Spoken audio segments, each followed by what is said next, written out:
Ayan po mga kapita, isa magandang oras sa lahat. Welcome po sa akin channel. Ito magandang pag-usapan po ito. Ano po, no? Ito hong naging panayam po ni Boss Dada kay Congressman Sid Ungab. Ano po? Exclusive po ito mga kabida. Iginiit po talaga, no? Pinanindigan po ni Congressman Sid Ungab na may mali talaga doon ho sa BICAM report. At hindi lang po simpleng mali, ano? Meron ding paglabag mga kabida sa provision po ng saligang batas. Yung laman po ng BICAM report. Kaya hindi na po sila nagpatumpik-tumpik pa.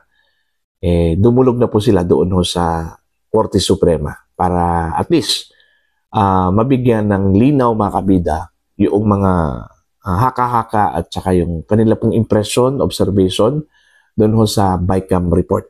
Okay? Mas maganda yun kasi ho para at least once and for all malalaman po natin kung tama ba yung ginawa po, no, ni Congressman Sid Ungab at ni Attorney Vic Rodriguez. Ano po. Once and for all din, ma-vindicate po itong Kongreso, no, itong House of Representatives at Senado na tama talaga yung kanila pong ginawa. Wala hong mali. Ano? Dito ho sa pag-craft po nila ng batas, lalong-lalo na po ito pong BICAM report, no, na naging basis po para maging batas po itong 2025 national budget. Pakinggan po natin ito pong naging panayam ni Boss Dada kay Congressman Sid Ungab. Narito po. Actually, let's first address yung comments ni E.S. Bersamin. No? Mataas naman ang respeto natin sa kanya. Naging Chief Justice yan. At saka, pero I think everybody knows, especially yung mga who were listening to that first podcast natin sa Basta Dabawenyo. Now, we were very clear that what we mentioned there was blank items in the BICAM report. We never mentioned blank items in the GAA. So, klaro yun.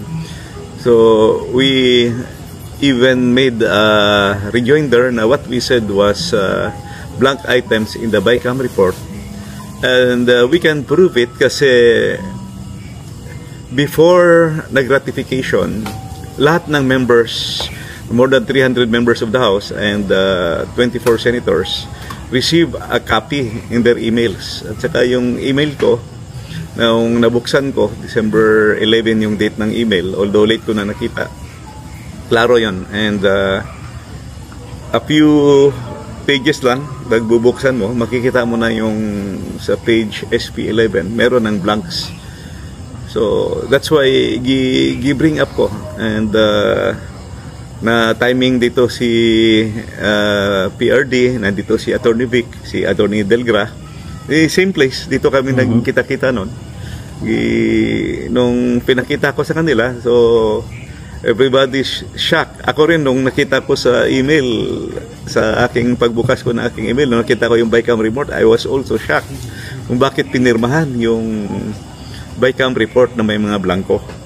And it's not one or two, but 28 blank items in 13 pages. So, ano talaga ito? It's a big issue na dapat masagot talaga ng BICAM members. Sir, ito pong inyo pong inahain sa Supreme Court. Ano po bang inaasahan ng taong bayan dito? After the long discussions, the long story, simulan natin sa kung bakit natin file yung kaso na yan. First and foremost, the framers of our Constitution envisioned a budget or a General Appropriations Act that will give priority attention in terms of allocation sa ating education.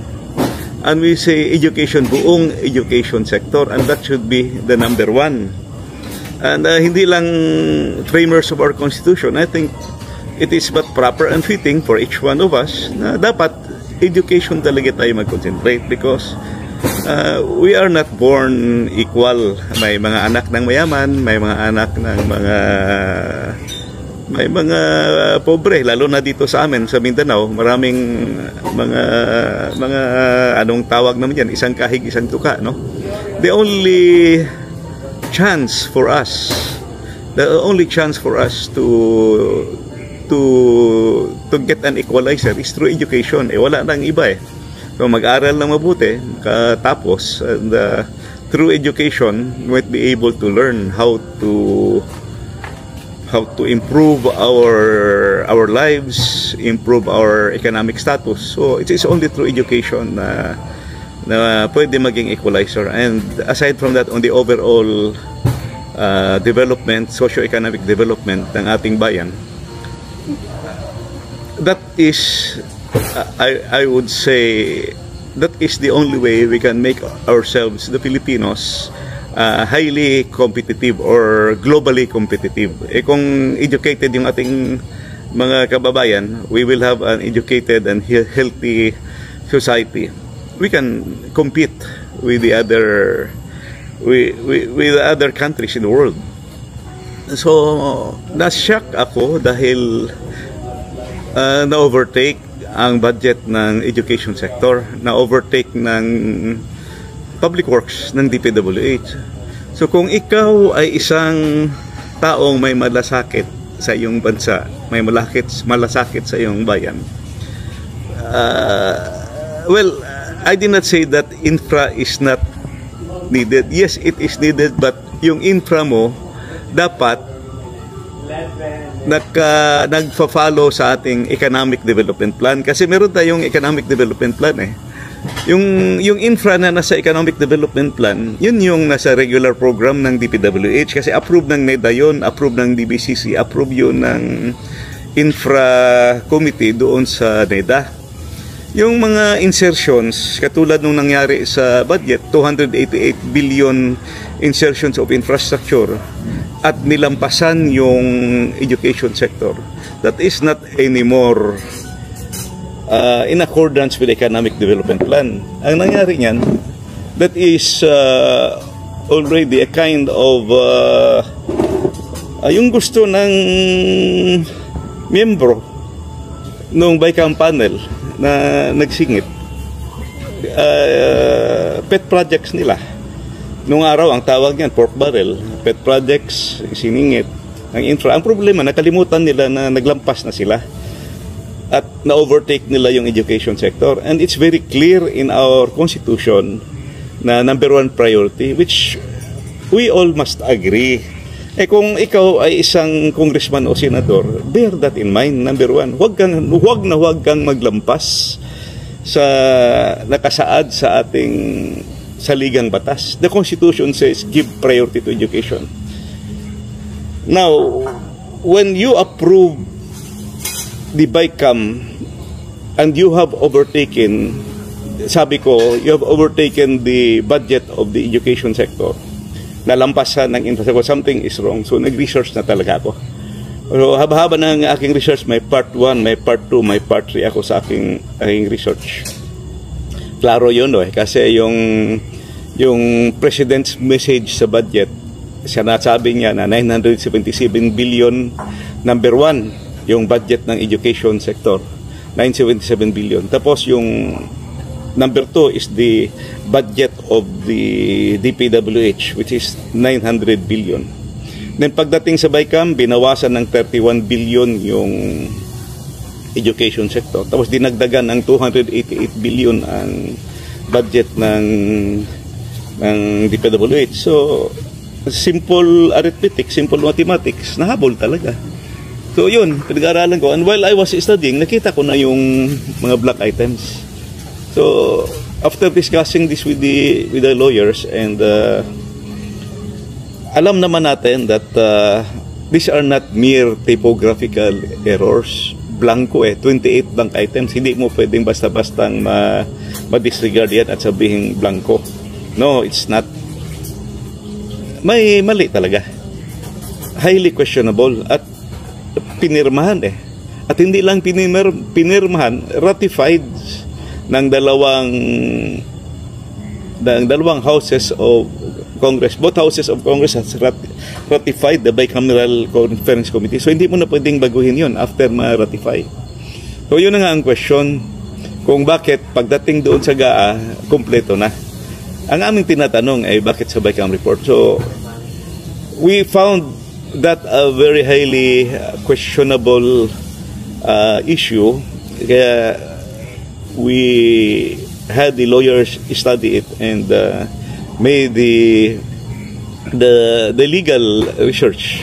Ano ang mga existing mga jurisprudence, legal basis. So we all decided na dapat magpasa na talaga at isampa na ito sa Supreme Court. Dahil that's the only recourse. Na pirmahan na at approve ng budget and it's now undergoing implementation. So the only way na ma-correct ito is to go to the Supreme Court and request the Supreme Court to declare it invalid and unconstitutional. So that's the real reason. Yan ang pinaka-reason at pinaka-background kung bakit kami nag-file. Well, Congressman Ungab, kayo po ay nagsilbi bilang dating appropriations chair o chairman noong panahon ni Pinoy at ni PRD. Noon po bang mga panahon na yon nangyayari po ito or nangyari na po itong mga blankong mga items na ito? Never na nangyari. Meron nga yung isang secretary ba yun, USEC o ASEC ng DBM nagsasabi na normal daw yun na left blank. No, it never happened kasi naging chairman ako twice ng appropriation chairman at saka appropriations committee at saka naging vice chairman din ako. It never happened kasi nagbabasahan man ako ng Bicam report. At saka china-challenge ko nga siya magpresent ka ng isang bicameral committee conference report na merong blanco. I doubt kung makaproduce kayo. Assuming nakaligtaan, siguro 1 or 2, but when you say nakaligtaan 28 blank items, hindi pwede yan. 28 blank items, 13 pages na may blanco, hindi pwede yan. So, it never happened in the past. And during my time, mas maganda pa ngayon kasi na-remember ko yung produkto ng House na GAB. Gagawa namin ng summary yun at saka yung produkto ng Senate na GAB. Gagawa ng summary. Ilagay mo side by side, gagawa ka ng matrix. Then look at the difference of the variances. So doon ka magsimula sa yung Bicameral Conference Committee. So mas madali noong araw Ang nangyari kasi ngayon, binago talaga lahat at it seems naging third chamber yung Bicameral Conference Committee. Pero sinasabi po nila, Congressman, na ang kanila pong sinasabi ngayon is yun daw pong Bicam report ay hindi naman daw po siya constitutional in a sense na hindi pa naman siya batas. So, hindi daw ito papansinin ng Supreme Court. Ano pong masasabi ninyo doon? Diyan sila nagkamali because bicameral tayo Meron tayong House, meron tayong Senate. Yung produkto ng House at produkto ng Senate, magkaiba. Dahil iba yung produkto, gawin mong i-harmonize mo o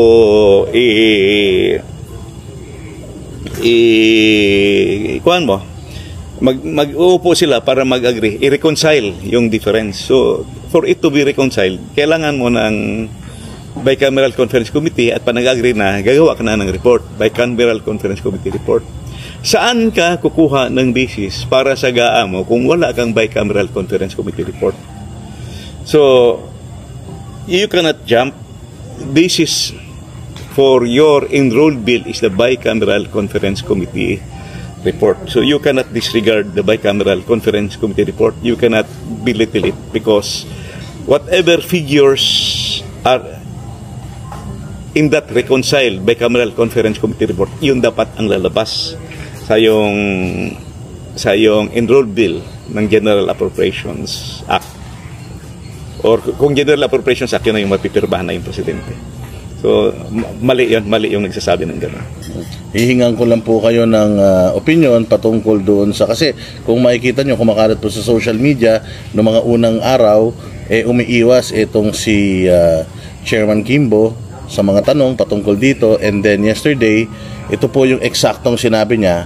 At the point of signing by the BICAM members ay lahat naman po ng appropriations or amounts have already been decided upon.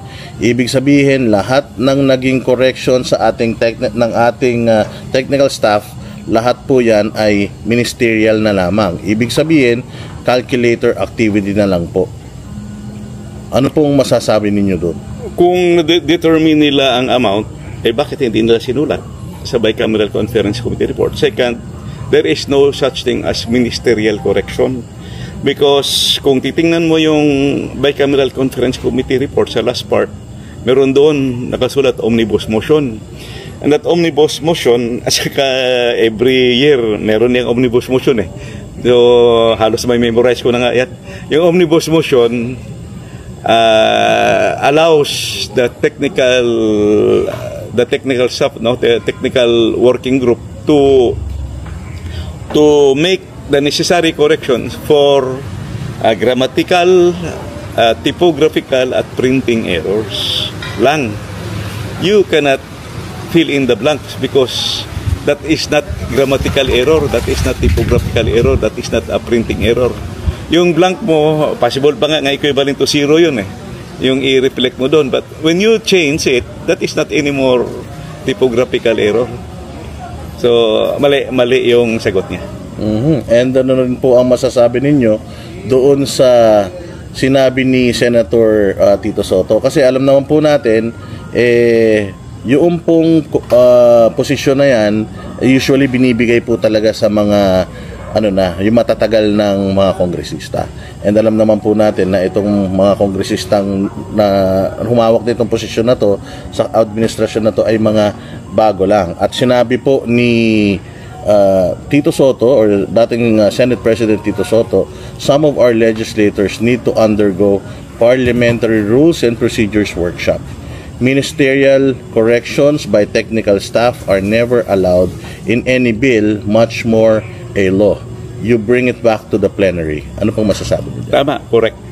Experience na at saka nag-aaral yan si Senator Sotto. Yung maalala ko, yung halos magkasabayan sila ni Senator Ping na nag-aaral sa budget. Yung sinabi ni Senator Sotto, tama yun. Pag may mali ka doon sa Bicameral Conference Committee report, you can only correct it by bringing it back again to the plenary. Ito problema, inapprove na nila at pinirmahan na at na-ratify na. So, you cannot bring it back anymore to the plenary kasi napirmahan na ng presidente. At the budget is already undergoing implementation. So, tama yun. Nung araw, bago ka maging chairman, dapat vice chairman ka, working vice chairman ka talaga matagal. So, at saka may mga seminars yan noong araw, yung mga congressman at senators. So, tama yung sinasabi ni Senator Sotto, mag-seminar muna kayo. Ayan po, malinaw yung kanyang sinabi, pinanindigan talaga, ni Congressman Sid Ungab yung kanila pong posisyon, na dumulog doon sa Korte Suprema dahil may mga nakita pong mali doon sa BICAM report. Okay? Now, para po sa akin mga kabida, isa pong uri ng pag-exercise po ni Congressman Ungab ng kanya pong karapatan.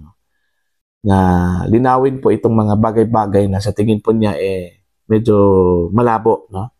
At puno po ng paglabag sa saligang batas po natin.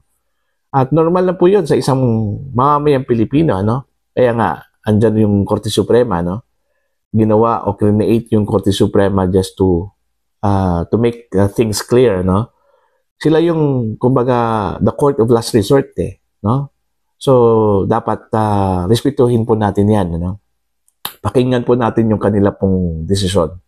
Huwag po nating sikilin yung kanilang desisyon po, mga kabida, Kasi unang-una, isang basic yan sa demokrasya po natin, Kasi nababahala po ako doon sa sinabi ni Pangulong Marcos po kagabi na isa-shutdown niya yung gobyerno kapag yung decision po ng Korte Suprema po mga kabida ay papabor doon sa petisyon. Ano? Diba? Para sa akin po, hindi ho magandang signal yon, ano? Kumbaga, parang pananakot yon. At pagbibigay pressure yun doon sa Korte Suprema, diba? Hindi ho dapat sinabi yun ng Pangulo. Para lang sa akin, personal opinion, parang ill-advised po yung Pangulo doon, ano? Okay? Hindi ko alam kung bluff lang yun o seryoso siya doon, ano? Kahit na bluff, sabihin pong bluff, hindi din maganda yun, no? Kasi ano na naman pong sabihin po ng mga nasa business sector, international community, kung gano'n, ano? Hindi ho tayo susunod kung ano yung magiging utos po ng Korte Suprema. Di ba? So, hayaan na lang po natin yung Korte Suprema to decide. Total, kung naniniwala po si Pangulong Marcos, mga kabida, na malakas yung kanilang kaso, so dapat hindi ho siya mabahala doon. Ano? Kasi yun yung sinabi po ng Solgen sa kanya, no? Na malakas yung kaso, nasa magandang posisyon sila. No? So, antayin na lang po natin yung magiging desisyon po ng Korte Suprema. Huwag ho nating pangunahan yan. Okay? At the best thing to do is, kung ano yung magiging desisyon po ng Korte Suprema po mga kabida, maluwag natin kung tanggapin. Ano? Matalo man o manalo, maluwag ho nating tanggapin yun. Kasi yun yung desisyon Yun yung karapatan na binigay po sa Korte Suprema to decide on questions of law. No? Okay? Para ho doon sa inyong mga komento, sa inyong opinion, mga kabida, you can comment down. At sa mga hindi pa po subscriber sa aking channel, please subscribe. And just click the subscribe button, click the notification bell, click all, para updated po kayo sa aking mga uploads. Maraming salamat po sa inyo lahat. God bless po, mga kabida.